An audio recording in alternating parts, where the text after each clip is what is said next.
If you're wondering why ISA ads are popping up everywhere, or why all the chatter on the financial streets has turned to tax-free allowances, it's because we've entered ISA season. If you're not totally sure what that is, or simply want to know more, this short video will explain what ISA season is and ultimately why you should care.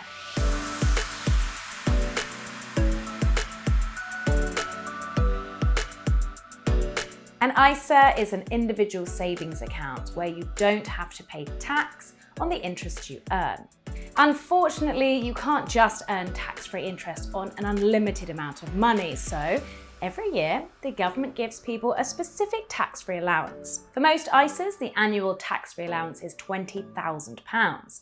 Lifetime ISAs, otherwise known as LISAs, are slightly different, as they only have a tax-free allowance of £4,000. But that does count towards your £20,000 total if you're paying into several different types of ISA in 1 year.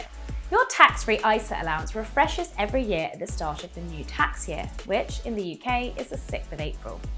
In anticipation for this date, roughly from late Feb to April, ISA providers start going wild trying to encourage people to use their annual tax-free allowance before it refreshes and start advertising their new rates for the next tax year.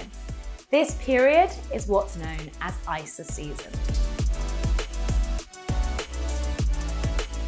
Well, unless you're actually hitting that £20,000 limit each year, you probably don't need to. Unlike my phone contract, ISAs don't offer a rolling data situation. So if you don't use your entire allowance each year, you simply lose what you didn't use and the whole thing resets.